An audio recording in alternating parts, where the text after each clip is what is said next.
Alors, je suis Jérôme Jean-Charles, artiste sculpteur, né en Guadeloupe.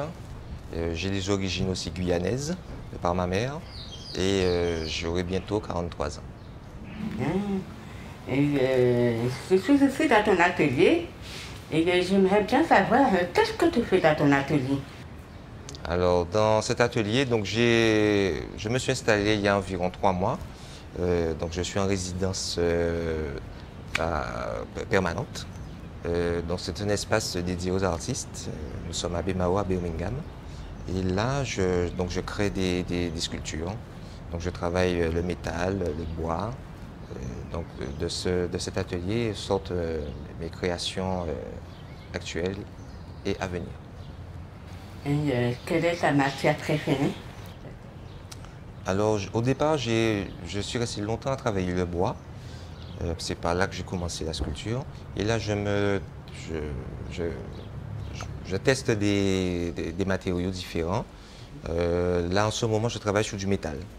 Le métal et la pierre, récemment la pierre. On en reparlera tout à l'heure. Et je diversifie mon travail. D'accord.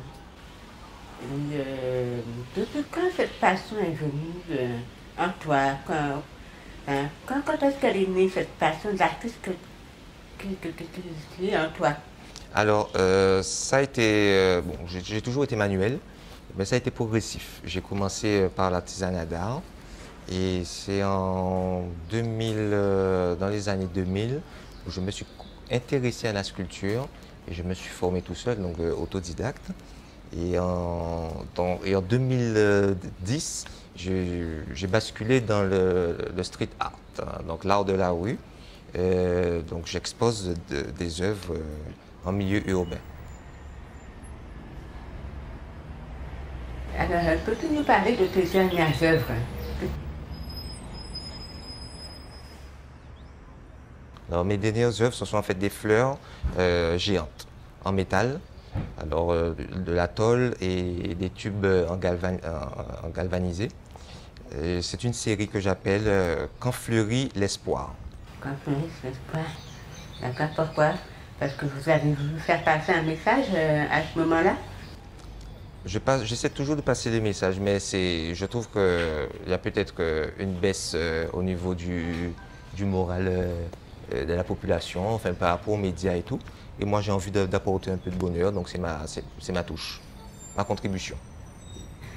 Et est-ce que tu travailles avec des organisations, enfin des organismes de charité, par exemple, des centres d'association? Alors, ça m'arrive d'intervenir déjà dans des événements, dans des entreprises, dans les comités d'entreprise pour faire des ateliers. Donc, initiation à la sculpture en passant par le modelage.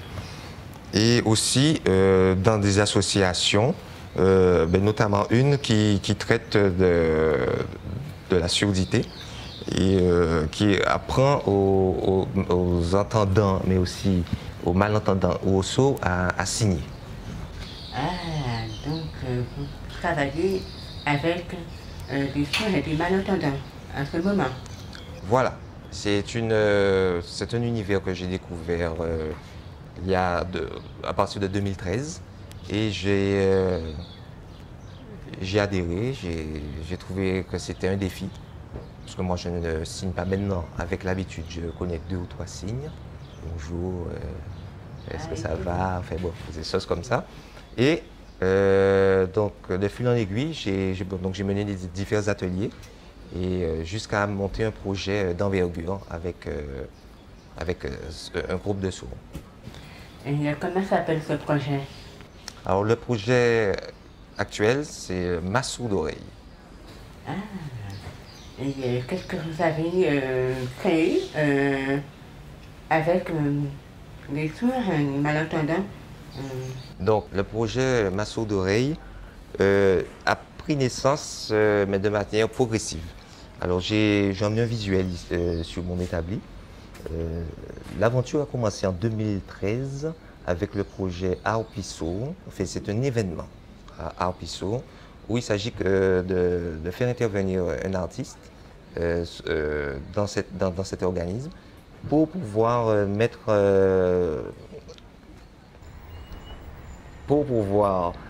pour permettre aux sourds et malentendants d'avoir une culture, une pratique artistique.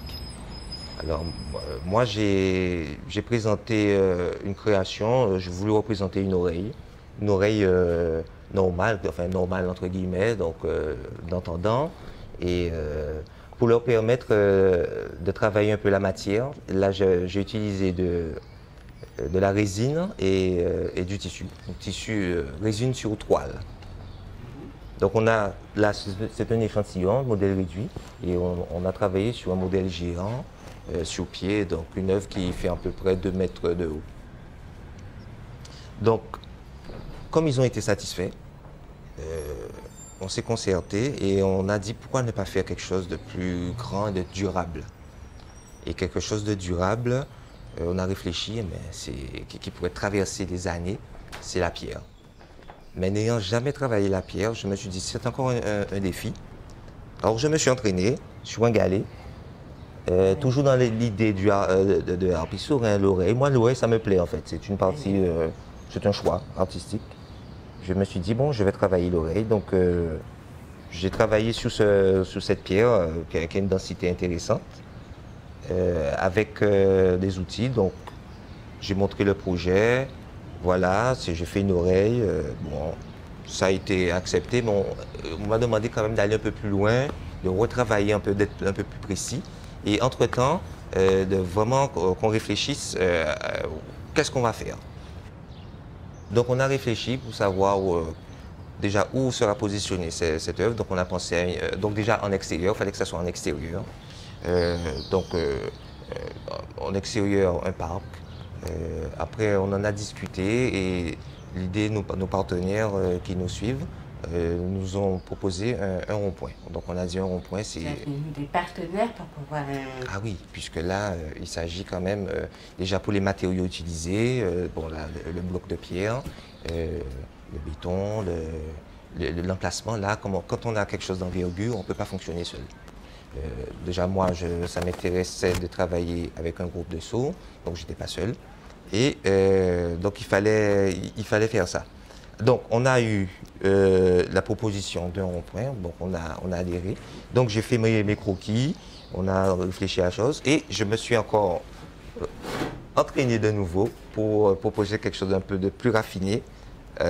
Une oreille, toujours sur une pierre. Alors, cette pierre, c'est une pierre commune en Guadeloupe, surtout dans la Caraïbe, c'est de l'andésite. Donc, c'est une pierre à forte densité et donc très lourde, très dure. Donc, je me suis encore entraîné, ça a été validé et on est passé au concret, la taille du bloc, le choix du bloc. Donc, c'est un bloc de 4 tonnes, de 2 mètres, 2 mètres de haut, donc on est dans du lot. Et là, on est vraiment dans le... Alors, même si c'est un modèle réduit, mais on est pratiquement à l'échelle. Ça me permettait, sur place, d'avoir des points de repère. Donc, c'est de la terre, de l'argile, oui. C'est-à-dire qu'une fois qu'on travaille, on travaille dans la masse, on n'a pas de droit à l'erreur, puisque une fois qu'on retire de la matière, c'est pour toujours, quoi. Donc, il faut savoir où taper et ça me permet d'avoir des points de repère. Donc, voilà. Ben là, Jérôme, l'œuvre, c'est que l'oreille? Effectivement, l'œuvre, ce n'est pas que l'oreille. L'oreille est mise en scène. Autour de l'oreille, on retrouve un groupe de fourmis, donc une communauté de fourmis. Donc, l'aspect général de l'œuvre, c'est une fourmilière. Alors, je pense que tu vas me demander pourquoi la fourmi. Alors, pourquoi la fourmi? Alors, la fourmi, elle symbolise, hein, c'est un symbole, c'est une communauté, puisqu'on peut parler de communauté, puisque la fourmi, c'est un groupe qui travaille ensemble. C'est vraiment un être très social. Elles ne peuvent pas fonctionner seules. C'est un peu ce que moi j'ai essayé, ce que j'ai fait avec les personnes sourdes et malentendantes. On a bossé ensemble. Donc, ça symbolise déjà ça. Les malentendants, tu les attribues fois, mais... Alors, je ne les attribue pas. C'est vraiment une symbolise, c'est symbolique en fait. Il n'y a pas de... Vraiment, je symbolise ce travail ensemble. Les fourmis travaillent ensemble. Moi, j'ai travaillé avec les souris malentendants, on a travaillé ensemble. Mais aussi, les fourmis, ce sont ce sont des êtres qu'on ne voit pas, mais qui existent, qui sont bien présents là. Eh bien, j'associe aussi la surdité, c'est un handicap qu'on ne voit pas, mais qui est bien présent. C'est aussi ça que symbolisent les fourmis. Et les fourmis vont porter dans leur mandibule un pictogramme qui va donner tout le sens au projet.